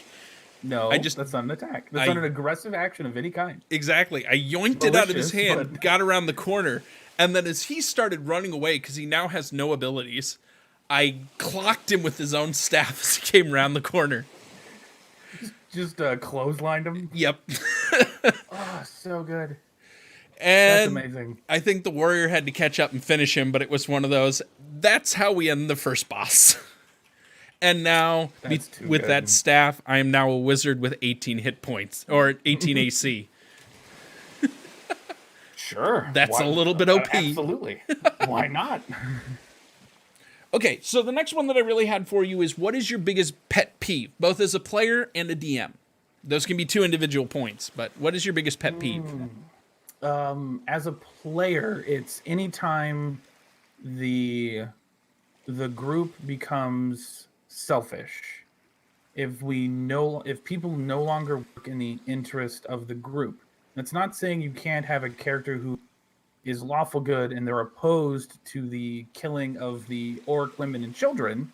Of course, the paladin who is playing of a lawful good alignment will absolutely oppose that. Yeah. There's no reason that you can't role play through the decision making, and the paladin can't be like, you know what, I can see that for the benefit of everything going on, maybe this is the right course of action. Like if you role play well with him, or maybe that is a problem he has, and now he just has to deal with that. And he's got a chip on his shoulder, and the party's got to win him back. But when the players at the table start taking things personally or start working in their own self-interest, I tune out. Yeah. I tune out pretty hard. And as a DM, I work really hard to curb that because I feel like the DM has a little bit more of control on the reins to help change that. And then as a DM, my biggest pet peeve, I used to have quite a bit, but I've learned to kind of how to kind of direct people and get them past certain things. I think when people just aren't paying attention. If we're in combat and you're on your phone until it's your, like, I hate that. Like, That would drive me crazy. We're playing a game together. Yeah. Get off your damn phone. Yeah. That's why I changed initiative. I have a completely different initiative system, which prevents people from having to check out. Fair enough. It'll be interesting to see how that works out. Okay. Everything happens at once. Oh, There geez. is no batting order. It's that simple. What are you doing? Okay, do it. What are you doing? Okay, do it. Oh. Everyone do everything. Go. Fair enough. Okay. So I'm going to shift gears here a little bit, and we're going to play a little game. Okay. For this, Do I win a car? I wish I could had that kind of budget. Arini won't give me that kind of budget. No. No. Don't defy the boss. Don't Yeah, do it. don't divide the boss. Exactly. Don't pull wife aggro. Don't. No. Nope. Okay. Out of the well cave. So have you ever played Never Have I Ever? Yeah. Yes. Okay. This is Never Have I Ever Game. DM edition. Ooh. Okay. Okay, so fingers up. We got 20 points. We'll see where we're at. Okay. So, never have I ever killed a player character. No, I've killed player characters. Nerfed an item. So wait. So if I've killed a player, I drop a finger. Yes. Is that how that works? Okay. If you've done one of these things, you drop a Okay. finger. All right. Nerfed an item.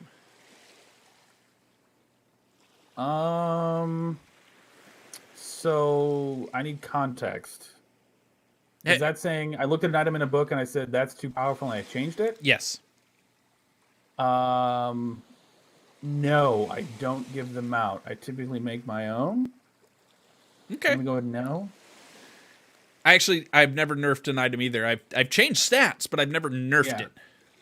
So Okay. that's one I can keep a finger up for. Used Yeah. kobolds. I feel like this one's cheating, but Yeah, of course I've used kobolds. I built Who an hasn't? entire dungeon around kobold. And TPK'd. How do you think I killed players? At a convention, multiple nights in a row. It was ooh boy.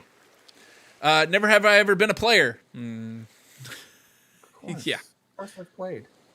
Never have I ever used a mimic. Use mimics. Of course. That's actually one I get to keep a finger up for. I've threatened to do it several times, Really? but I've never actually used one. Oh, but see, now you got to do it, and then they're going to hate chests or whatever you made into a mimic. Yep. It may be in plan, but I'm not going to do it while they're still in the first couple levels. That just I'm gets. losing. I'm almost down to one hand here. Never have I ever questioned sanity while DMing. Ooh. So while DMing, does that mean actively at the table? I'd say it's doing anything while being a All right, DM. yeah, down to one hand. Mine have definitely been while at the table. Yeah, not necessarily at the table, but afterward, or planning for a session, I kind of go through the whole, is this too much? Are they going to derail this? Where will they go instead? Like, yeah. There are several times that I've had to forcibly... Well, no, I've physically hurt myself while face palming that hard because of player actions. Yeah. See, glory roll. Never have I ever said, you can certainly try. Yeah, I use that phrase all the time because I try to never say no. Yep. Yeah. Try to never say no. When you get into never say no, that's when it starts getting to be a problem. Yeah, the you can certainly try means roll a 20. That's about the only way you're doing it. Never have I ever used counterspell. I have not used counterspell. I think it's bullshit. I don't think I've used counterspell, but I've used something similar. I used a rebound. My brother was playing in a campaign. He joined in a little bit late, so I put him in a prison cell, and he was a magic user. Amazing way to introduce a character. Yeah. Make them naked. No, I just had him locked in a prison cell that the rest of the group could find him in and release him. Yeah. Forgetting that he was a magic user at first, so when he said, I'm going to use Mage Hand to unlock the door, I'm going, no. Well, at first he tried to cast a firebolt through the bars to hit somebody on the far side. That requires components. He had a spell focus with him, so... I think he had like his that's spell... your fault. Yeah. Yeah. That's your fault. I didn't think about it too hard. But either way, he managed to try to cast it. I made it bounce around in the cell. Turns out the cell was charmed. So he didn't learn his lesson. He then tried to use Mage Hand to get the key. And I'm like, how do you rebound Mage Hand? Screw it. And I said, it forms, but it does not form where you intended it. You feel something weird in your pants right now. But does he like it? That became the question. All right, never have I ever played more than one edition. Yeah, I know. We're both down on that one. First, basic, advanced. Both are technically first edition. Some second, 3.5, Pathfinder, mini AD&D clones. Yeah. Yeah. If there's a published version of D&D, I've played it. Okay. We're going to need more hands for this, I'm pretty sure, but... We're not going to make it... I'm not going to make it through this list. Never have I ever DM'd for children. I have not. I have. Wait.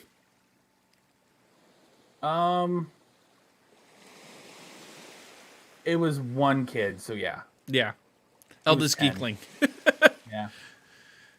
Never have I ever ran a one-shot. Ran a one-shot. Does running at a convention count? I guess it would. If it's ever intended to be done in one session.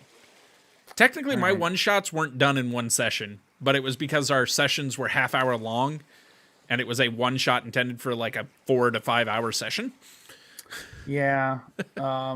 What I was running were like condensed versions of... It was like the big boss fight at the end of a module. I was doing it as promotion work. Yeah. So I was getting paid. So we were just running like the final boss fight. So the players could like be like, oh, this is amazing. And like if they ran, they could be like, really buying the module thing. Yeah, I guess. Yeah. I've run one sounds. Never have I ever run a campaign 1 year or longer. Oh, yep, I'm done. I'm out. Okay.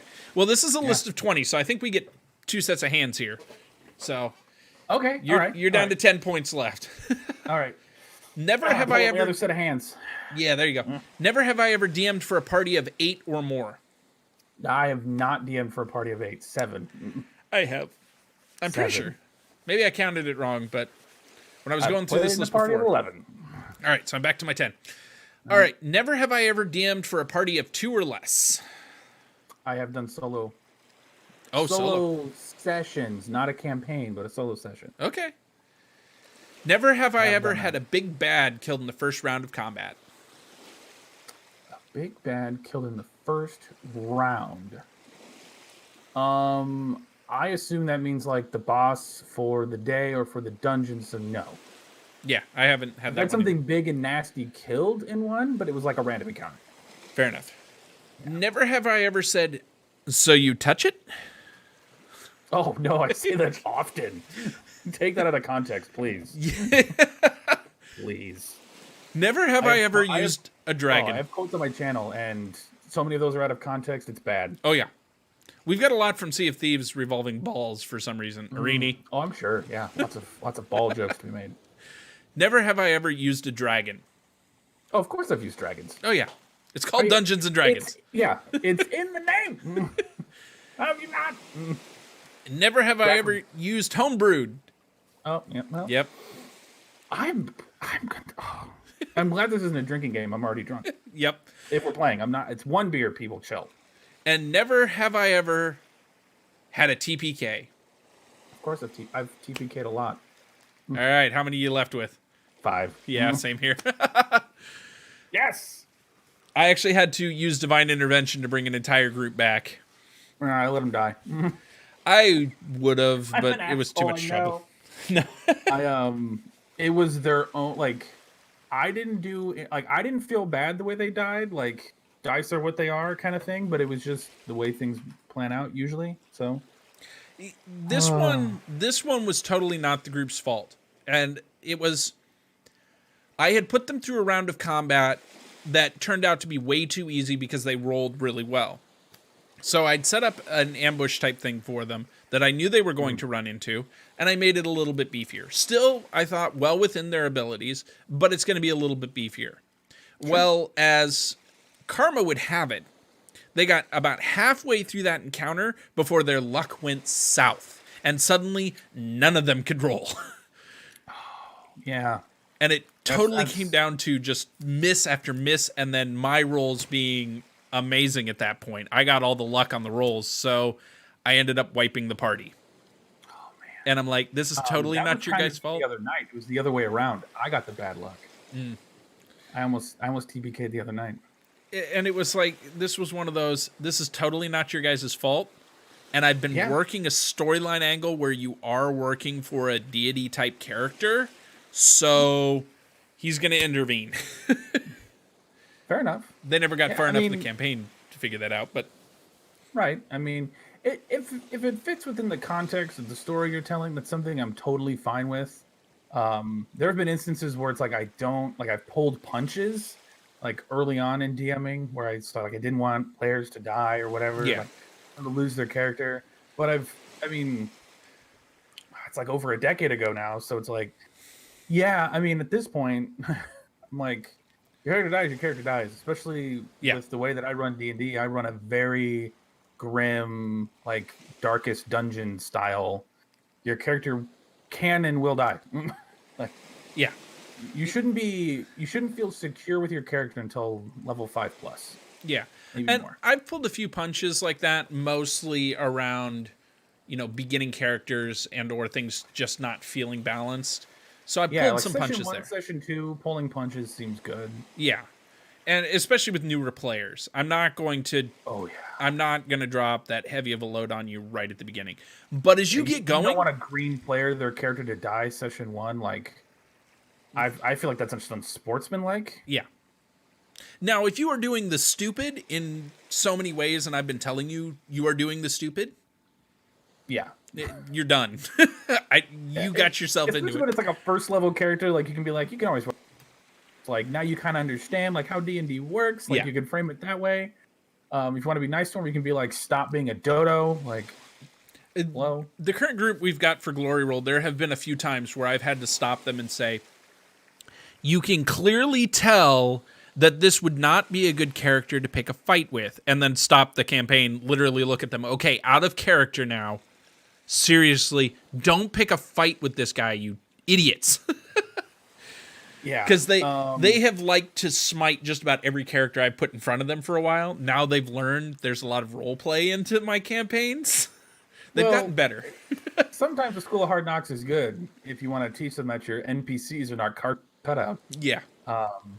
I've played enough first edition to understand that statting, if there's NPCs you're going to interact with and you think they might pick a fight with, I'll fully stat them like they're a character and then shrink it down to like a monster block, basically. Yeah.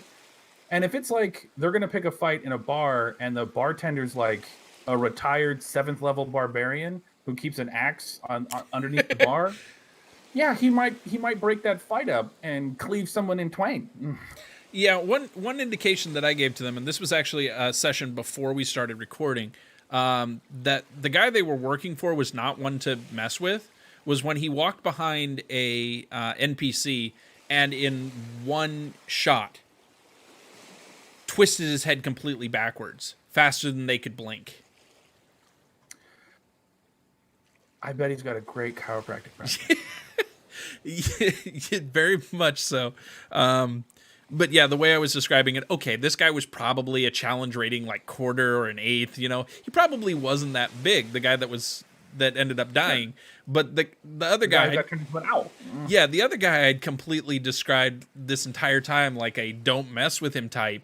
And then he goes and does this, and they're all like, okay, glad we took your advice on that one. Yeah. There's an inn. This I'm remembering this now. This inn that I use, it's a lot like your Albert. There's an inn that I'll sometimes throw into games, and I've used it many times. Not always with the same group, but I've used it many times where the players decide we're going to go into this town and we're going to find an inn, and I haven't come up with one. This is like my go-to, right? And it's always that 7th level barbarian keeps the axe under the bar. It's the diverse clientele, to be as politically correct as possible, are in the bar, in the tavern area, and there's this little old lady over a hearth out in an open room, who's cooking away, and you can smell it, and it smells really good. And inevitably, I always make sure that a fight breaks out, so everyone kind of learns who's in here. It also makes for great adventure hooks if players want to, try to make friends with anyone in there. But I always have it so that the bartender isn't always the one to break up the fight, unless the fight continues past the little old lady, like making this huge booming voice and like echoing throughout the whole place, super, super loud. But she's like 90. Yeah. Everyone's like, who is she? What did she just do? And I go, yep. You want to ask? And they go, no. No, we don't. Yep. And, no one's ever tried to ask who she is, so I'd never reveal. Fair enough. One of these days, somebody's going to ask. One of these days, someone's going to talk to her. So, last question, and we're kind of going overtime here tonight, but I kind of knew we would with this topic, just because I knew we were both passionate about it. It's a fun one. Throw two D&D nerds in a room and make them talk. They'll stay up all night. Yeah. So, last question before we go to the audience here, and they can bring in stuff for us. Sure. What is the most epic death in D&D you've ever encountered? Whether it's yours or somebody in your campaigns. So, the one that immediately comes to mind, the thing that immediately comes to mind is usually the best one to go with, because I've seen many great player deaths, but it was a mid-high level Pathfinder campaign. I was playing an oracle, a high elf female oracle of life. Okay. And she had that character had way too many powerful things. It was a very high fantasy game, and we were heading into one of the layers of hell, and we had to go fight a Baylor for whatever reason. The fight was going kind of our way, and then the DM rolled a crit with Baylor, who has a Vorpal sword, and then confirmed the crit with another 20 and lopped off the head of our fighter. And that was bad. Yeah. It was not good. So then I tried to get up there to resurrect him, and then the Baylor ate the body. And the whole party was like, "We got to save him." And my character went, "No, we don't." And I used some sort of thing that I can like summon a being from another plane that's like with my alignment. He rolled on a chart. I got a gold dragon, and I was like, "Get us out of here!" And the gold dragon was like, "Nope, I'm duty bound to kill the Baylor." And I was like, "Oh crap! Oh crap!" I called the wrong phone number. Yep, I did. Called the wrong phone number, and Gold Dragon got its head chopped off, and we found our own way out eventually. Through the belly of the gold dragon. It was a bad day. Yeah, Bad day. sounds like it. When you're 8th level fighter or whatever. No, we were higher than that. I think 10 or something. He had to roll up a new character. Ouch. Yeah, it was bad. Yeah, bad time. Alrighty. Well, I can keep going about this stuff all night because I've got all kinds of fun stories and stuff, and I wish we could keep going, but I've got work tomorrow. So yeah, well, maybe we'll have to do a part 2 sometime. Maybe. I have thought, and if chat is interested in this kind of thing, they could go to our Discord and put it in the recommendations box because that's where we look for this kind of stuff. I have thought at some point about having a show on Geeks that's specifically about Dungeons and Dragons, whether it's advice for new DMs or players. I've also thought about having like a session 0, session 1 type one shot for new players, like a rotating cast of new players playing online. Where, that'd be interesting. Yeah. I have some ideas. It's more just finding personnel and time to run these things because That's pretty cool. I don't have the time. I totally play in them, but... All right, question for both of you. As a new game master, how do you battle that internal fear of how hard should I steer the storyline compared to how much control the players have? I'll let you go first on that one.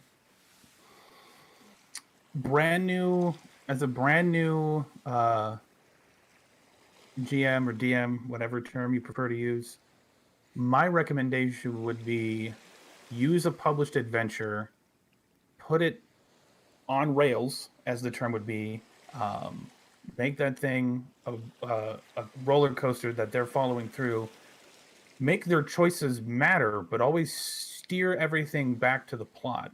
Yeah. You definitely want to let the players feel like their choices have impact. That's kind of crucial. Otherwise, it's like, why don't we just play Skyrim? But if it's your first time running, try to really stick to it, because those of us that have been DMing for a decade or more, shorter than that, some longer than that, we've got enough tools in our toolbox where you can tell the players, you're in this town, what do you do? And I can just roll with that. But yeah, because we've learned enough about the worlds and stuff, or the worlds that we're creating, that we can come up with something on the fly. There are times that you'll see me on stream just going, his name is Todd. Damn it. I've learned from that mistake, and now I keep a list of names on. And if I know they're going to the place, I name everyone. Xanathar's Guide has a great set of tables in the back of it for that. I've never looked at that. I've only looked at the player options in Xanathar's. Yeah, the back of Xanathar's Guide has got a bunch of names. And Mayhem had a follow-up there with the, what if the game doesn't have any published adventures yet? I know what he's talking about here. He's talking about a Destiny build, I think, that he asked about on Twitter. I would advise that you go and play some in a setting that does have a published campaign first. Go do that. Get some experience under your belt. That would be my prime advice. If you are not going to follow through with that thing, you are going to be spending a lot of time in prep, I'd say. And there... Maybe How this creative is your writing? Yeah. Because you could take a published adventure in anything and reskin it. Yeah.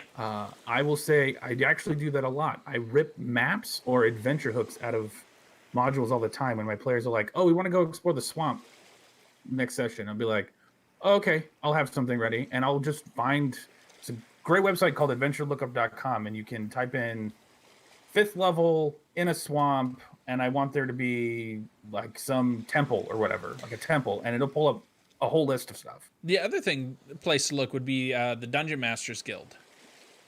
Yes. That has got a bunch of different published campaigns. Find something close to what you want to do and use that. Now, my point there is either get a published campaign and run it, or get one and at least use it as some kind of reference of how they're built. Even if you don't reskin it, grabbing one and saying, seeing how many options it gives. So like Mines of Fandelver I mentioned before. The beginning of it is fairly well railroaded in this is what you're doing, but almost immediately after the first encounter, you could go off on all this different stuff. Cronovirus, yes. We talked about that a little bit earlier in our news segment at the beginning of this, and how it was holding up the release of the Valve virtual reality headset. So that's where that was coming in. I kind of take a few points from the news stories and use them to inspire the title on top of us talking about the major topic. But yeah, I do recommend putting a lime in it. Here, that's Gets the rid of best cure. skunk flavor. That's the fun fact.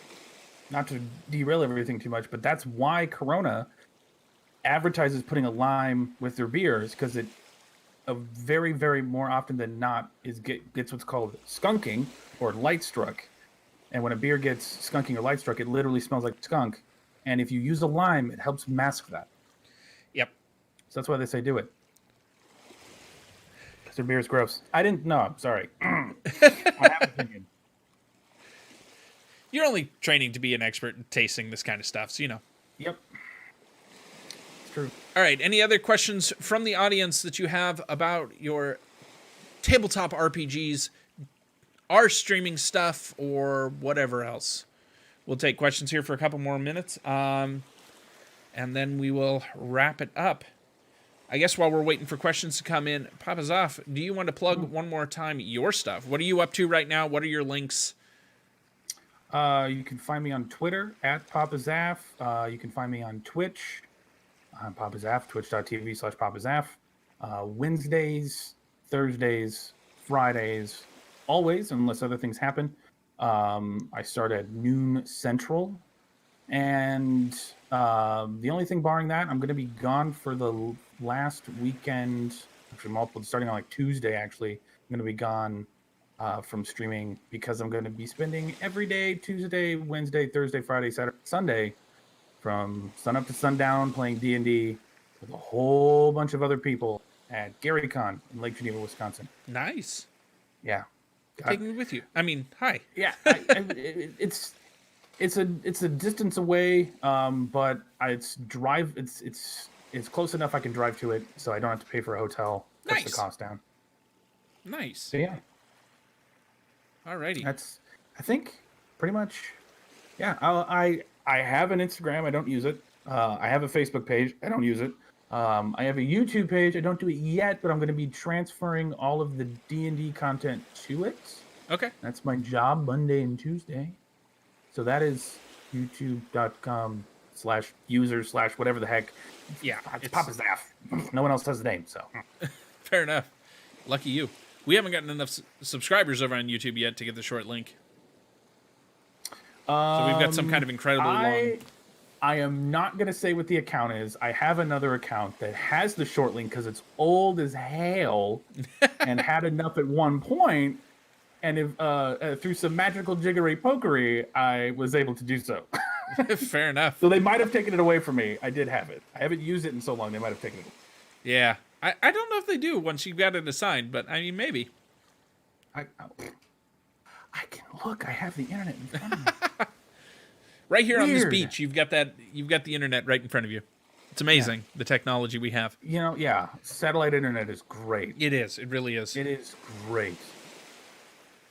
Let me see. They may have stripped it away. I don't know. Any further questions from the audience? If not, we're going to wrap it up tonight. Give them a second to respond.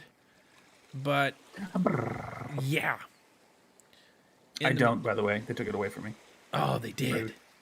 Rude. Oh, when you mentioned Mountain Blade earlier, like during your news, I wanted to mention for people who are interested in that, you can get it on either Steam or Epic, depending on your preference. I won't get into the politics, So I know it's a thing, but you can get it on either when it comes out on the 31st of March. Cool. I may or may not have been following it a little bit. Just a little bit. There you go. Not like a super nerd in the thing, but it looks like a dope game. Sounds good. Well, all right. I'm not seeing anything else popping up my chat. So, without further ado, PapaZaph, thank you very much for joining me tonight. It has certainly been a pleasure. We'll have to have you back at some point. It's been a blast. Thanks for having me. Awesome. And guys, thank you all so much for coming out and hanging out with us tonight. It has been amazing. This, once again, is Geeks of Glory on YouTube and Mixer. And this stream will be available on Spotify at some point.